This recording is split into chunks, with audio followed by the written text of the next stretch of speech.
Deborah, how are you? Thanks, I don't know where. All right, everybody, let's go ahead and get started. We've got enough people. Well, Spread out, social distance. Okay.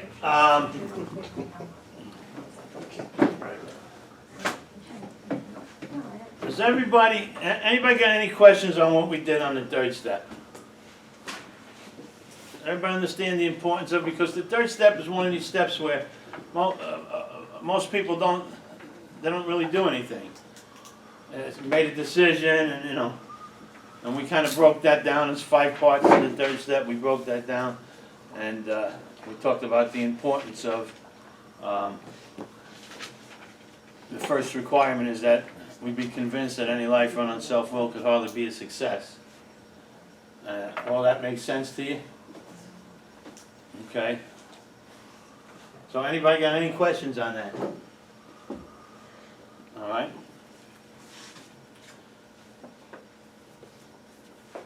Well, let's turn then to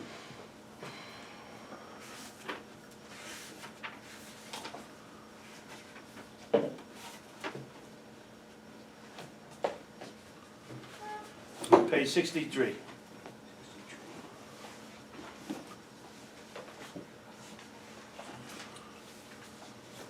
So no questions on step 3. Any questions on the first 3 steps at all? It's important that we talk about it if there's something that's in your head that you want to get clear. The foundation of the program is those 3 steps. So, you got any questions on that? No? Okay. So the bottom of page 63. It says, next we launched out on a course of vigorous action, the first step of which is a personal house cleaning, which many of us have never attempted. Though our decision was a vital and crucial step, it had little permanent effect unless at once followed by a strenuous effort to face and be rid of the things in ourselves which have been blocking us. Our liquor was but a symptom, so we had to get down to causes and conditions. And this is where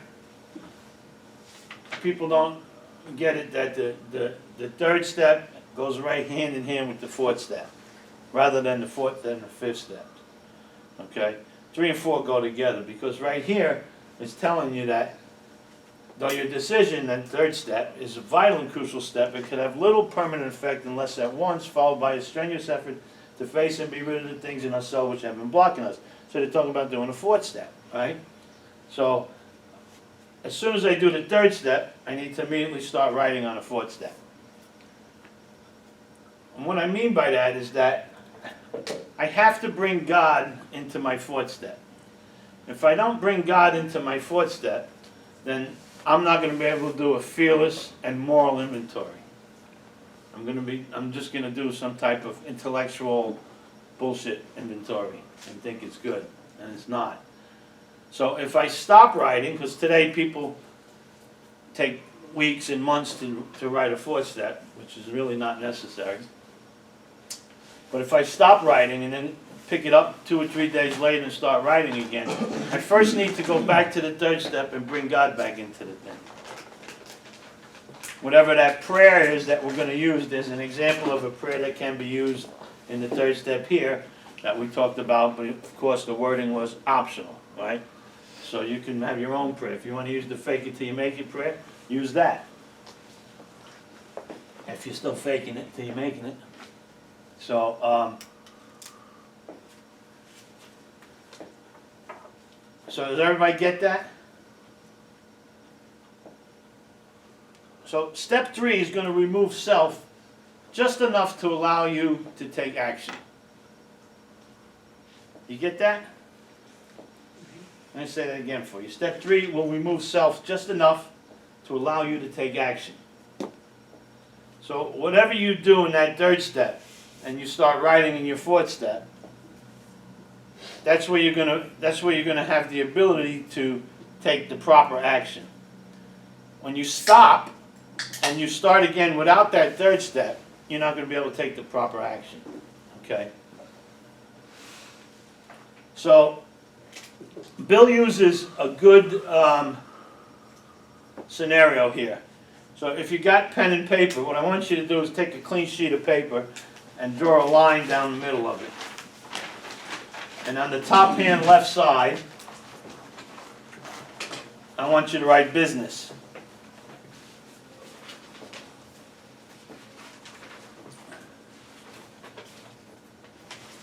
And the top hand right side, I want you to put personal.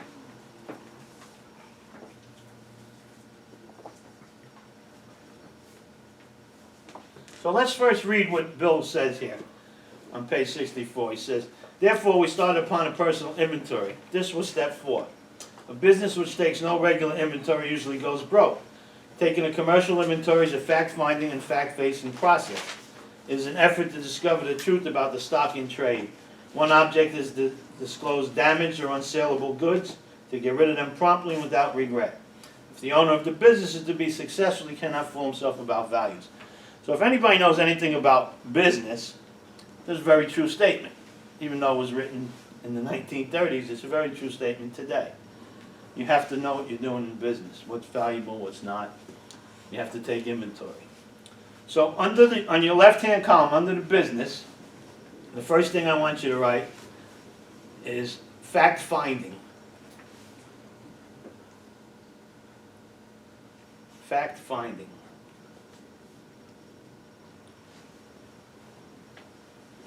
Underneath that, I want you to put fact-facing.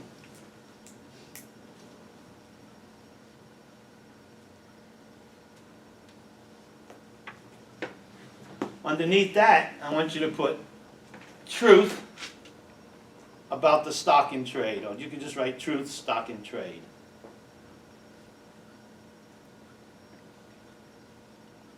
Underneath that, put damaged or unsellable.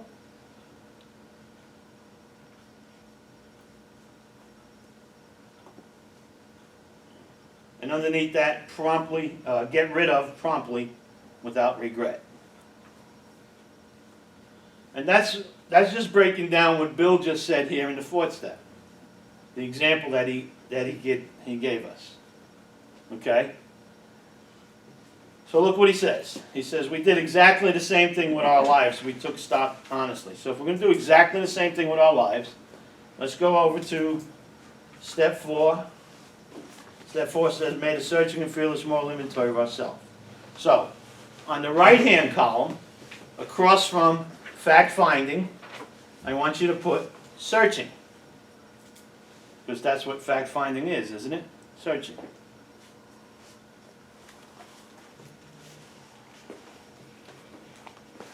Underneath searching, I want you to put fearless. Because it says fact-facing. What was the line before? Promptly without regret. The line before it was damaged or unsellable, Melissa. Damaged or unsellable. All we did was break down this paragraph on page 64 into the business category. So you have fact-finding, fact-facing, truth, damaged or unsellable, and get rid of promptly without regret. Now on the personal side, we're going to match those up. Step 4 said, made a searching and fearless moral inventory of ourselves. So next to fact-finding is searching. Underneath searching, across from fact-facing, is fearless. If I have to face these things, I need to be fearless about it. Okay, I can't do it in a bunch of fear because it won't be right. And then, across from the word truth, you see what it says here in step 4? Fearless searching and fearless moral inventory. So next to truth, on the right column, you put moral. If you look up the word moral in the dictionary, you're going to find that one of the definitions for the word moral is truth. Okay? Or they may say it like what's real or what exactly is or something, but it's the truth, okay? So we have, on the personal side, we have searching, fearless, moral. And then on the business side, we have damaged or unsellable. Now what are we talking about here in step 4? Shit that I know good. Character defect. We're talking about our flawed thinking. So on the personal side, the damaged or unsaleable goods is not a board or a camera that I'm selling that's not good, that's damaged. It's my thinking, my flawed thinking. My flawed thinking. Okay? And then the last one is the same. Get rid of promptly without regret. And now you have a perfect example of what we're doing in the fourth step as far as the business or the personal life goes. They match perfectly. Yes? So on the other side of get rid of promptly without regret, it should say flawed thinking too. No, it's the same thing. Get rid of promptly and without regret. Oh. Carries over. Oh, okay. Gotcha. Can you see that now? Does that make sense? It's a perfect example of what we have to do here in the fourth step. Now, one thing I want to say before we move on is, so many people waste time inventorying everything about their life. The good, the bad, and everything. There is no need to inventory good stuff in your fourth step. Okay? There's nowhere in the book that tells us to do that. In fact, the book repeatedly talks about inventorying wrongs. Okay? So we're on the second paragraph on page 64. Look what he says. We took stock honestly. First, we searched out the flaws in our makeup which caused our failure. The flaws in our makeup. That's what we're looking for. We're not looking for my good qualities. I'm not doing an inventory to see what good qualities I have. The reason for that is, if you have any good qualities when you get here, if you do, and you go through this process, when you come out the other end, you're not going to not have them anymore. Right? You'll still have your good qualities. In fact, you'll still have your bad qualities. But we're going to learn how to get rid of the bad qualities. Because we're not getting rid of anything really in the fourth step. We're just taking a look at it. Or inventory. Okay? So he says, first we search out the flaws in our makeup which caused our failure, not our success. Being convinced that self, manifested in various ways, was what had defeated us. We considered its common manifestations. So now,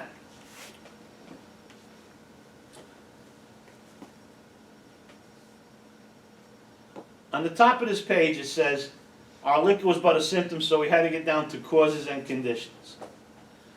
So for the rest of the couple of few weeks that we're talking about step 4, when I say something to you about self-manifested in various ways, or causes and conditions, I'm talking about the same thing. So we understand. You follow me? Causes and conditions, for our purpose here, is going to be the same thing as the manifestations of self. So whether I say one, I mean both. Whether I say the other, I mean both. So let's look at how self has... First of all, what are we going to inventory in step 4? How many things are we going to inventory? 3. 4. We're going to inventory 4 things in step 4.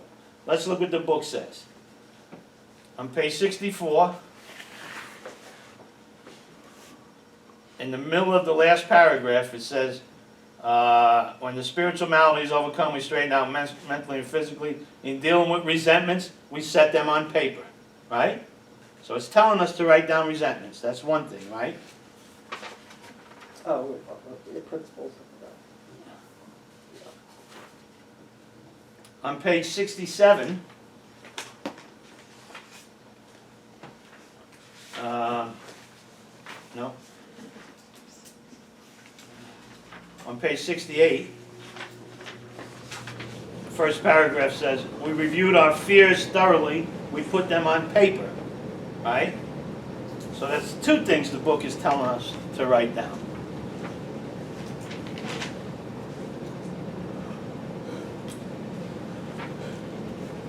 On page 69, ironically, when they talk about sex, it says, the end of the first paragraph, it says, where were we at fault? What should we have done instead? We got this all down on paper and looked at it. So again, it's telling us to put something down on paper, right?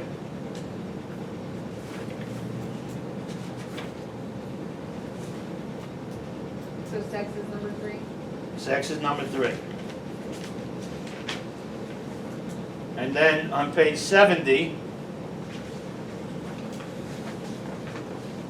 bottom of the page, almost the last sentence, it says, we have listed the people we have hurt by our conduct.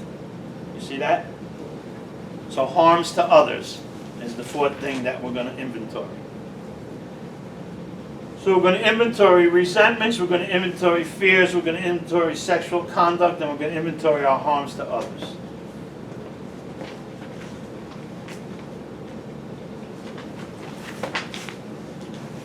So if we follow this blueprint, the directions in the book, the big book of Alcoholics Anonymous set forth the directions, clear-cut, precise, and specifically. And if we follow them, this is really an easy process, okay? Actually, all we're doing is looking at what we've already done.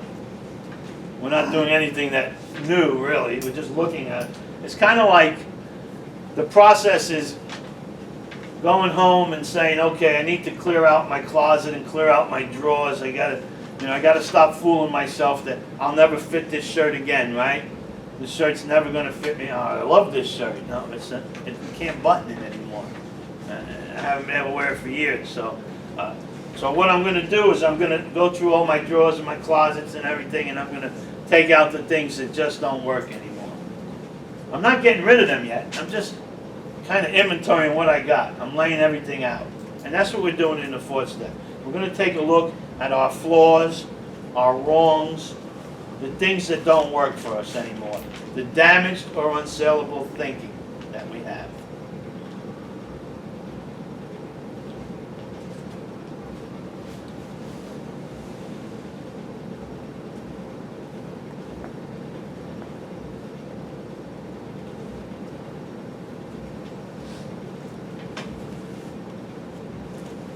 Okay.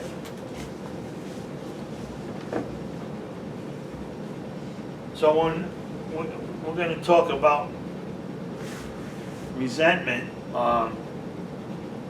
before we do that, let's go out of the book for a minute and let's talk about something that we need to learn if you don't know it. Is anybody not familiar with the 4 absolutes? The 4 absolutes? Raise your hand if you're not familiar with the 4 absolutes. Okay.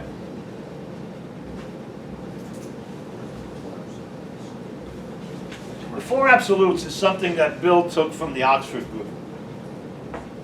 Okay? So it's not actually part of the AA program, but it's just as much a part of the AA program as, say, the Bible or something else, where we find God and stuff like that. But the 4 absolutes are, in no particular order, absolute honesty, absolute unselfishness, absolute love, and absolute purity. Absolute honesty, absolute unselfishness, absolute love, and absolute purity. And if you wrote it down, it's good. Next to each one, I want you to write this. When we're talking about honesty, absolute honesty, the question is it true or is it false?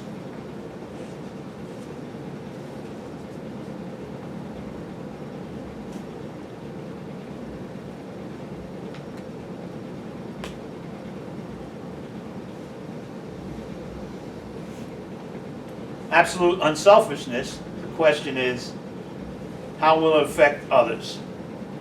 Absolute what? Unselfishness. How will it affect others?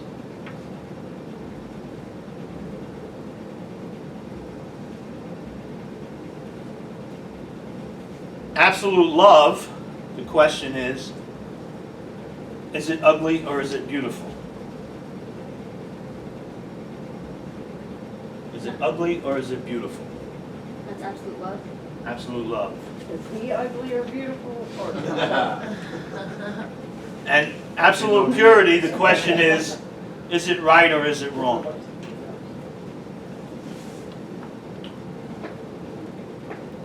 What I've just given you, is it right or is it wrong? What I've just given you is a powerful tool to use the rest of your life.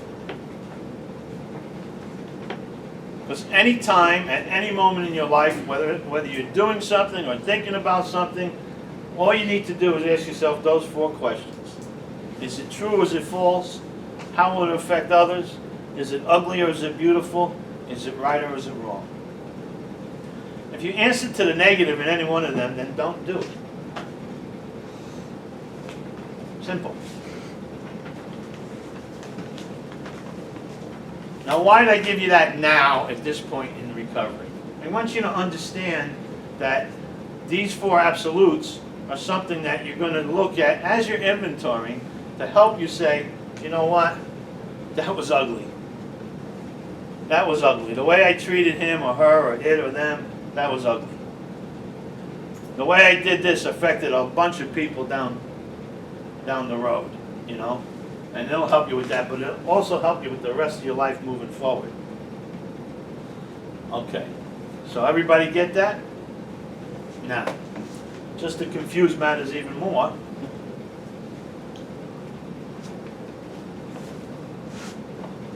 those are the 4 absolutes. If you have a 12 and 12 with you, we could go to step 4 in the 12 and 12. And Bill gave us some very important information. If not, I'll read it to you.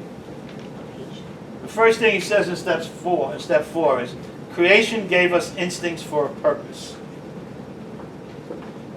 So, and then he starts listing these things which we're going to talk about. These are very important to understand this before you even do an inventory process. You have to understand the 3 basic instincts of life. What page is that in 12? That's the first page. 41. First page, first paragraph, second paragraph, third paragraph. It talks, first whole page or 2, it talks about that. But we're going to talk a little deeper about it, okay? Because it's so important. The 3 basic instincts of life, not in any particular order.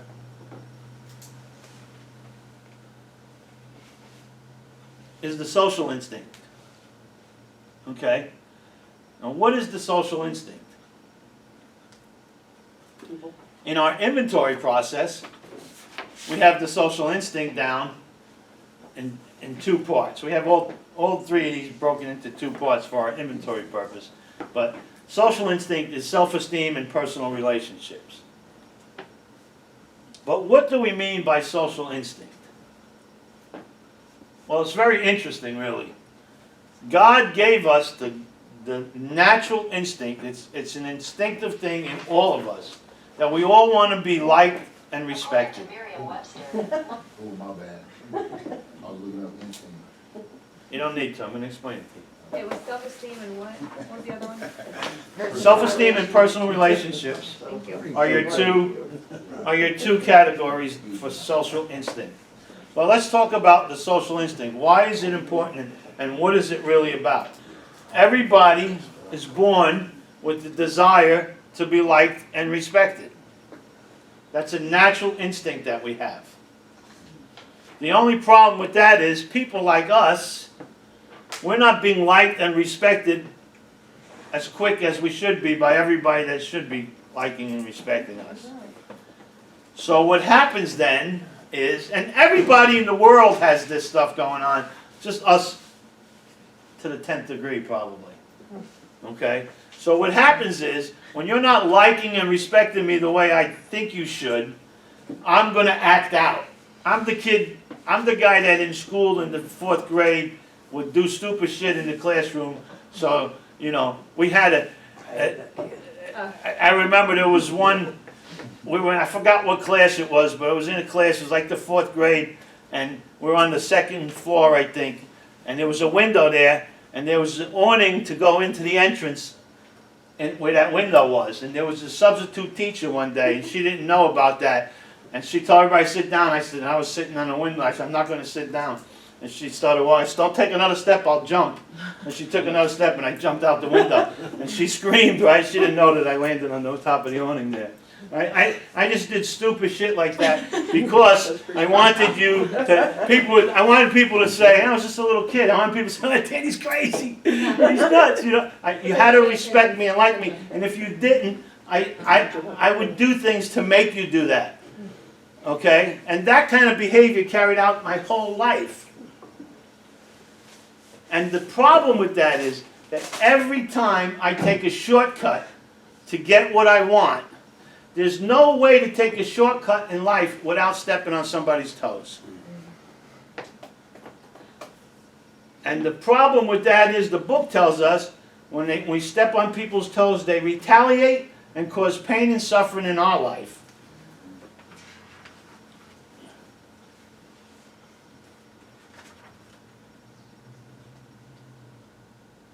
We'll go back to page 62 for a second. Selfishness, self-centeredness, that we think is the root of our troubles. Driven by 100 forms of fear, self-delusion, self-seeking, self-pity. We step on the toes of our fellows and they retaliate. Sometimes they hurt us, seemingly without provocation. But we inevitably find that sometime in the past we made decisions based on self, which later placed us in a position to be hurt. So what happens is, when I act out and I take shortcuts to get what I want, I'm going to step on somebody's toes. And the minute I do, they're going to retaliate and cause pain and suffering in my life. And the first thing I say or think is, how could you do that to me after all I've done for you? You get it? That's what happens. So God gave us the natural instinct, social instinct, to be liked and respected, so we would like and respect each other. Right? But we take that shit way out into left field, and then all three of the basic instincts in life, get this, any problem that you've ever had in your life, or having, or any problem you ever will have in your life, is directly related to one, two, or all three of the basic instincts of life. Any problem you have. So you better get to understand these things, and that's what you have to learn this in order to do a proper inventory. So, that's the social instinct. Does everybody get that? Any questions on that? The next instinct that God gave us is the security instinct.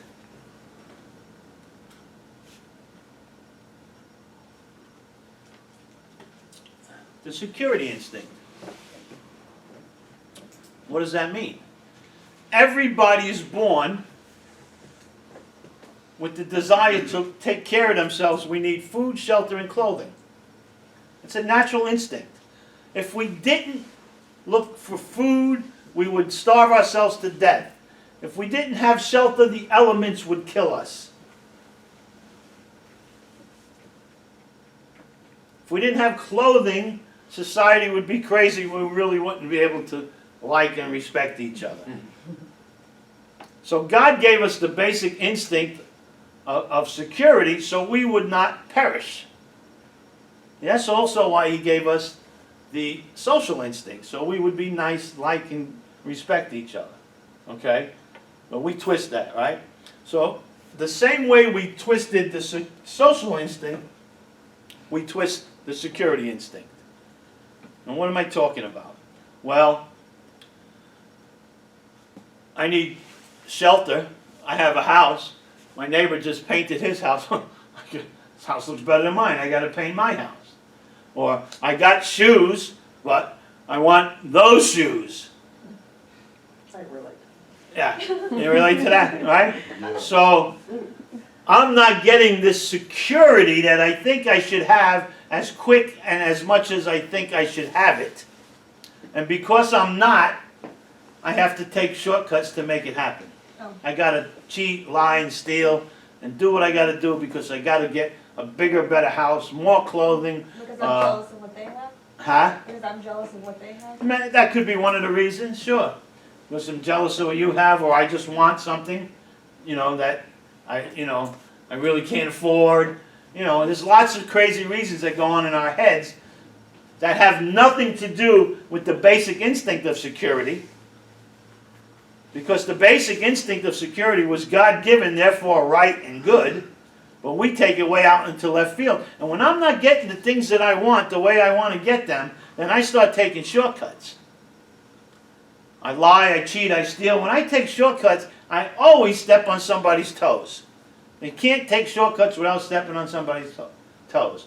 And when I step on those people's toes, they retaliate and cause pain and suffering in my life. And the first thing that I say is, how could you do that to me after all I've done for you?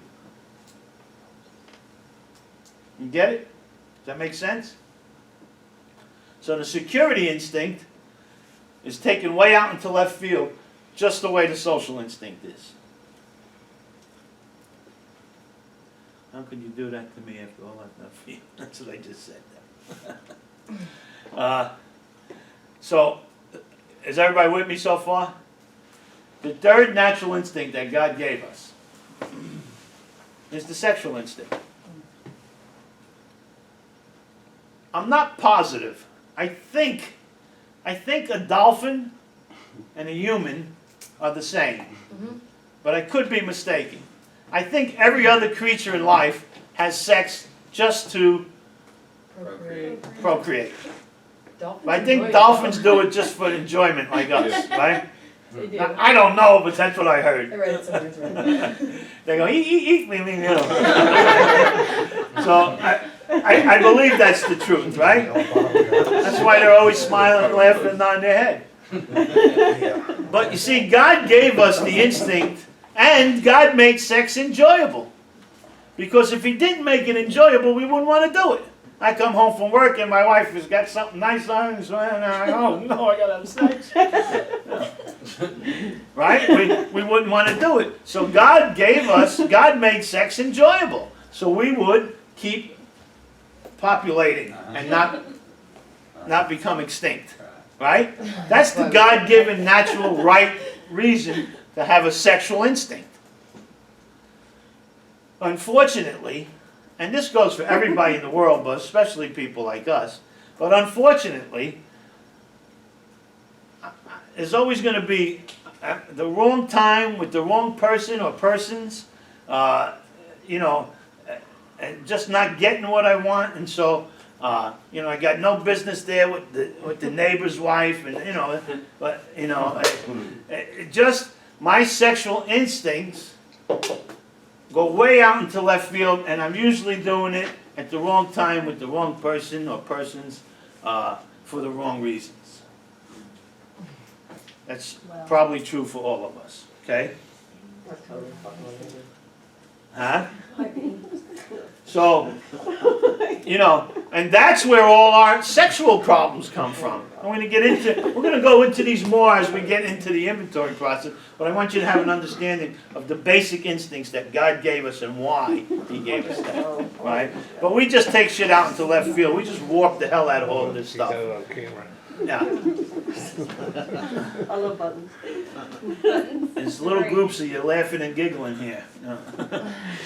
You're like the dolphins. Thinking about sex. Yeah.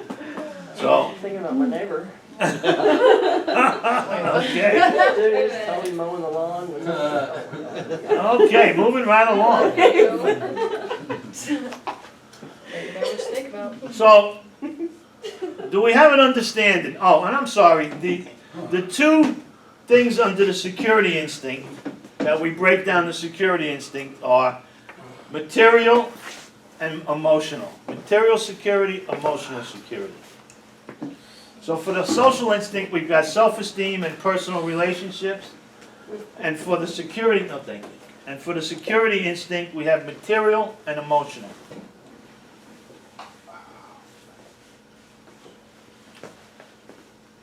When you start understanding the real process of this fourth step, it's going to make so much sense to you.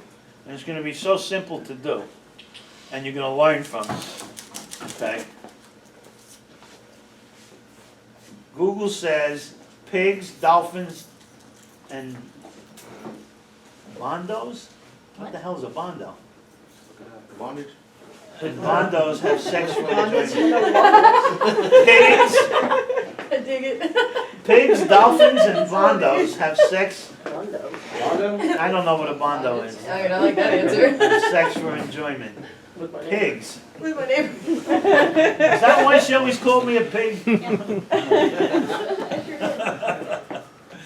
Okay, so Deborah has reported in that What's a, we still don't know what a. we don't know what a bondo is. Maybe it's a typo. Look it up. Bondage? B-O-N-O-B, bonobos? Bonobos?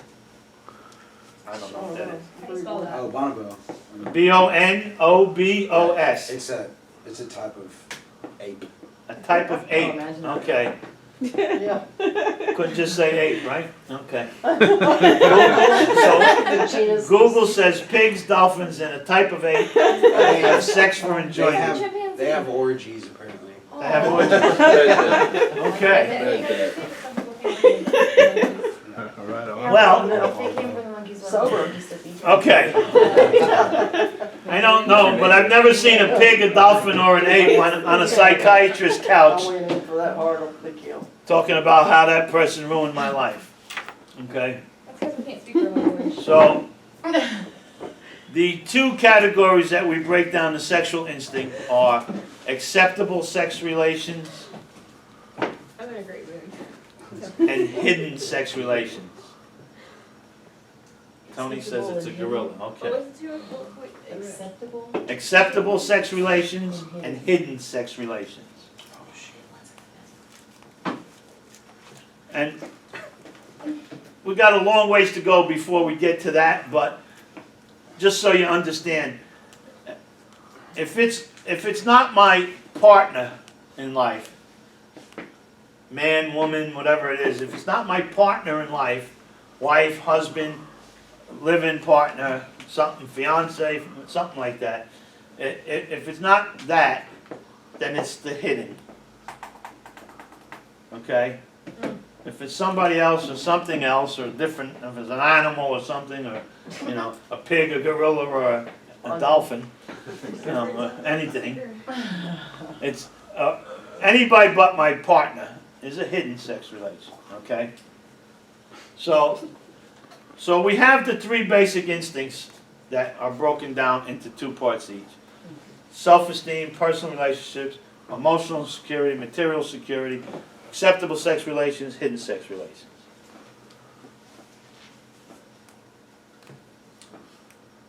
Okay.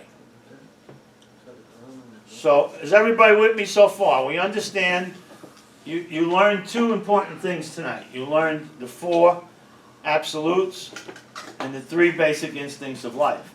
And the three basic instincts of life are the cause of all of your problems that you'll ever have. And just taking a quick look at what we only just learned in a couple of few minutes, you can see that how you take the God-given, natural, good, basic instinct and take it way out into left field, you can see how it's caused problems in our life, right? It's pretty obvious, isn't it? Hello? Okay. Yeah. All right. You're reminding me of some men that I had made. She's reading. Stirring some shit up there. So,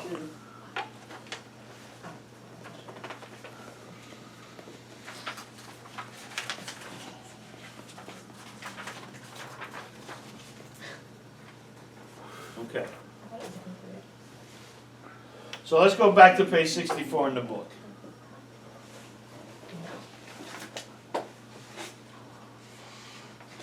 Where are we going? Sorry. 64 in the book, bottom of the page, it says, in dealing with resentments, we set them on paper.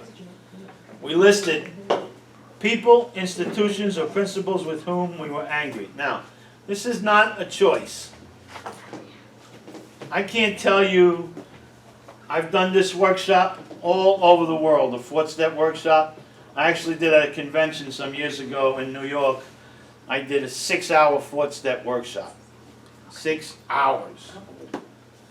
And it was pretty cool because about 2 years later I was in England doing a convention, and 3 guys came up to me and they, from London, and they were at New York, and they did their foot step for the first time in my workshop, and they were still sober.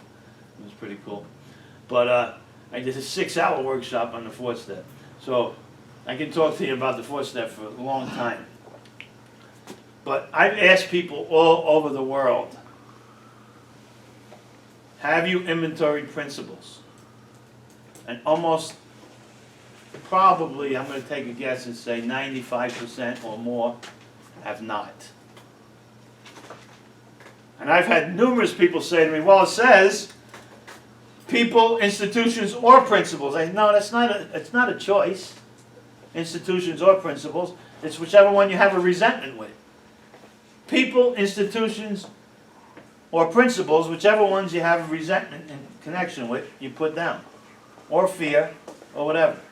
And I'm going to share with you that the biggest spiritual growth I've gotten in recovery on the inventory process has come through inventorying my principles. So I want to spend a couple minutes talking to you about principles, because they're so important. I don't care how long you've been sober, if you haven't done an inventory and inventoried your principles, do one now and this go round. So there's 2 types of principles.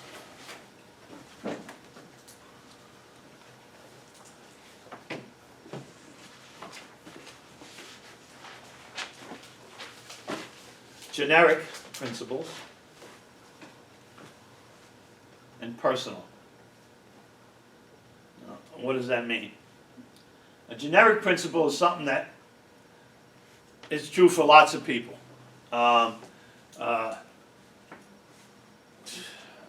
can't think of anything. It's like something like men don't cry,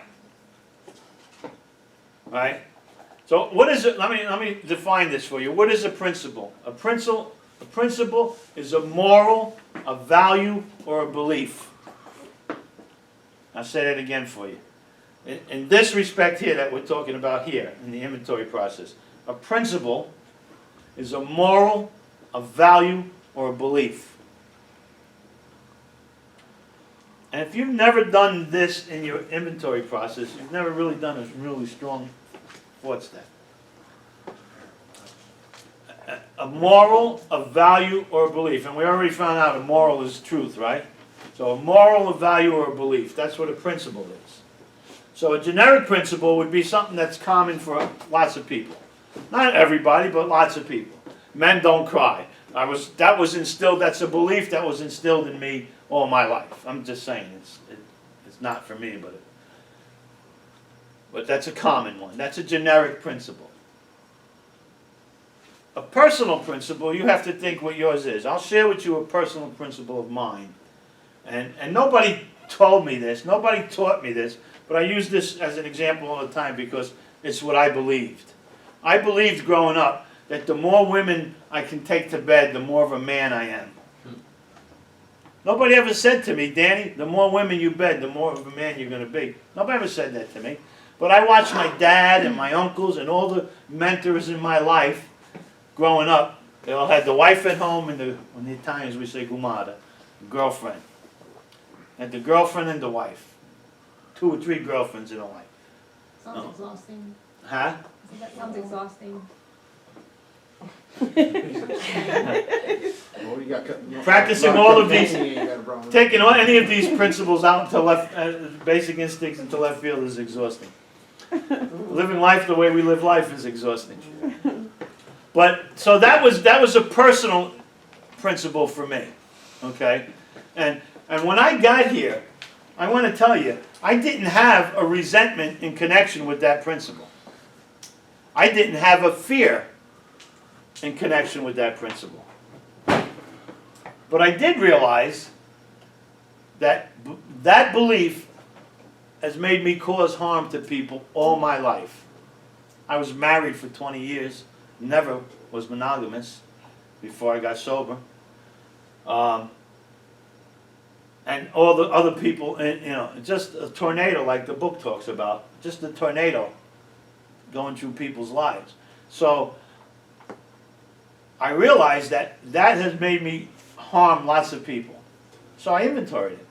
It doesn't matter what list we put it on, resentment list, fear list, sexual conduct list, harm style, it doesn't matter. Just put it down. So what you really need to do is you really need to spend some time thinking about principles. What are some of your principles? Because you're going to get the most spiritual growth that you're going to get is going to come from inventorying your principles, not your resentments, not your fears, not your harms to others, and not your sexual conduct, but your morals, your values, and your beliefs. If you could get that down on paper and take a look at it, you're going to get some spirituality out of that. Some real spirituality. You're going to grow spiritually if you can do that. I promise you. So that's important, okay? And that's what, when we talk about here, we listed people, institutions, or principles with whom we were angry. So I'm going to give everybody these sheets, not right now, but there's 4 sheets. One is resentments, one is fears, one is sexual conduct, one is harms to others. And I have them broken into columns. Me and a guy from this room, probably 26 years ago, we made this thing up.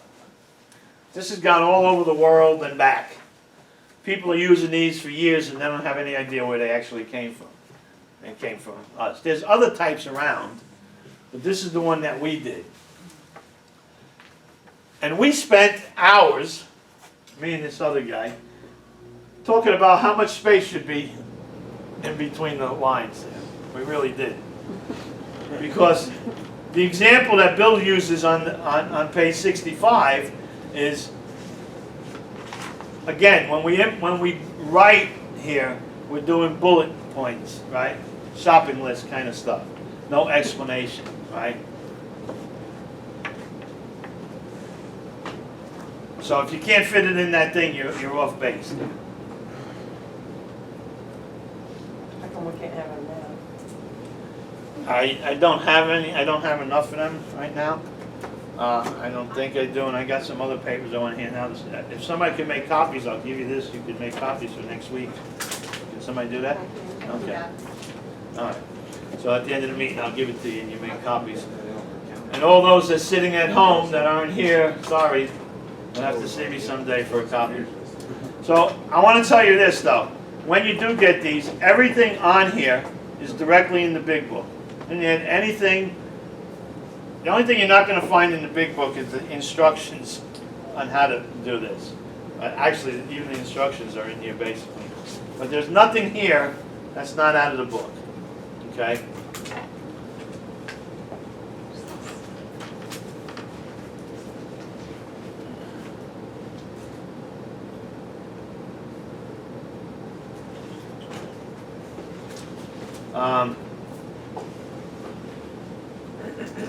We have, on here you're going to notice that there's 5 columns. And of course on page 65 there's 3 columns. So you might be saying, well, why do we have 5 columns? But on page 67 it says, the second paragraph says, referring to our list again, putting out of our minds the wrongs others had done, we resolutely look for our own mistakes. Where had we been selfish, dishonest, self-seeking, and frightened? Those couple of sentences there, I made into column 4 and 5. Because what it's asking me to do here in the book is go back to the 3 columns.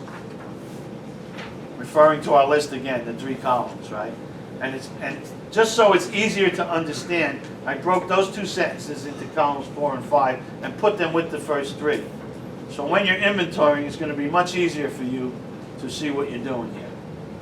But that's the only difference. The book has got 3 columns and then it refers back to it with 2 more columns, and that's why you have 5 columns. Okay? So, what else do we need to talk about? There's a lot to talk about in this step. We're going to be on this step for a few weeks at least.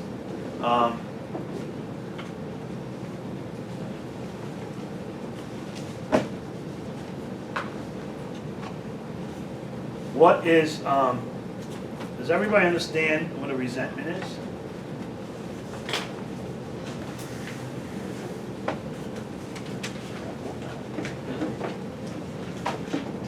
Oh, I know what I have to tell you here. I want you to write this down. What we're looking for, and I think we might have talked about this one of the other weeks, is that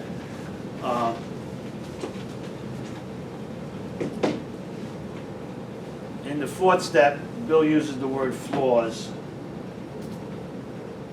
In the fifth step, he uses the word wrongs. In the sixth step, he uses the word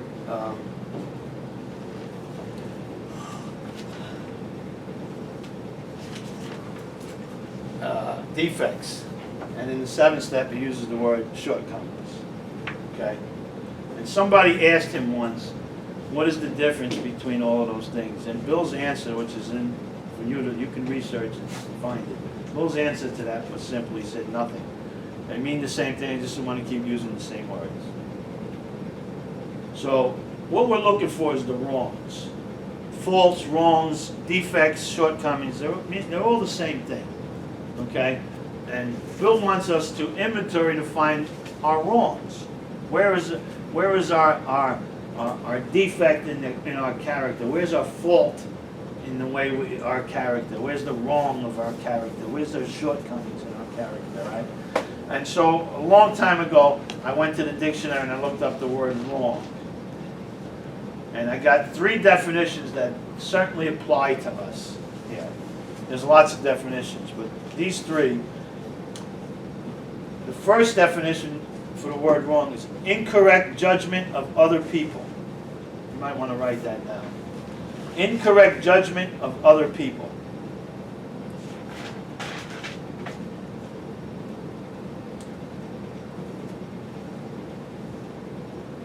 And what we're going to find out as we go on is that's exactly what a resentment is. Resentment is wrong judgment.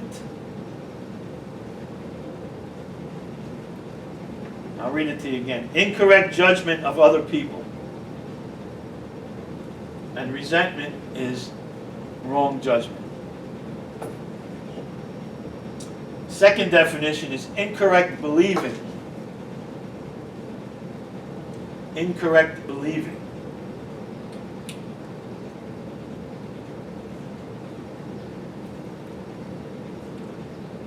What we're going to find out later is that's exactly what fear is, wrong beliefs.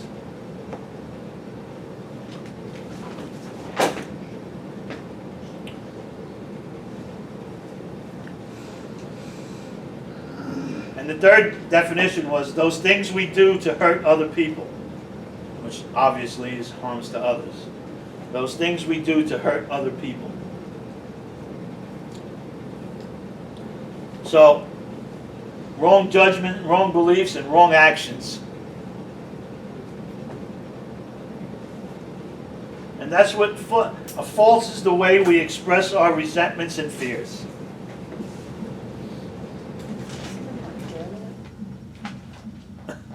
False is the way we express our resentment and fears. That's next door. Say that one more time. False or what? Okay. Ways we inside ways, Mom. False or ways we express. Open this club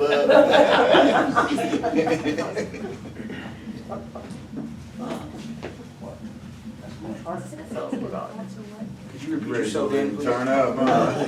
No, you don't wanna go. What are false? False are the way we express what? I can't hear you. Hold on, guys. What are you saying? You said flaws are the way we express what? Have an invite. False. False is the way we express our what did I say? I don't know. I tried to ask. What did I say? False is the way we express our what? I think we can write that down. No? Nobody was paying attention. You're listening to No, music. No, I can't love Squirrel. that noise. It's over. I swear, Squirrel. It was The a way we express ourselves to other people? I don't know what I said. What was the question?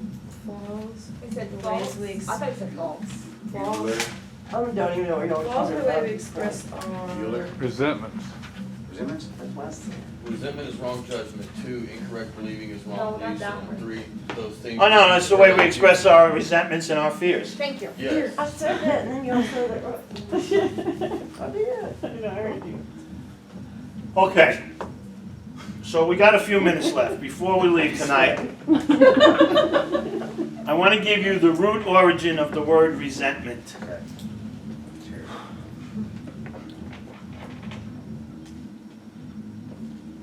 The English language, the word resentment comes from, I believe it's Latin, 2 words.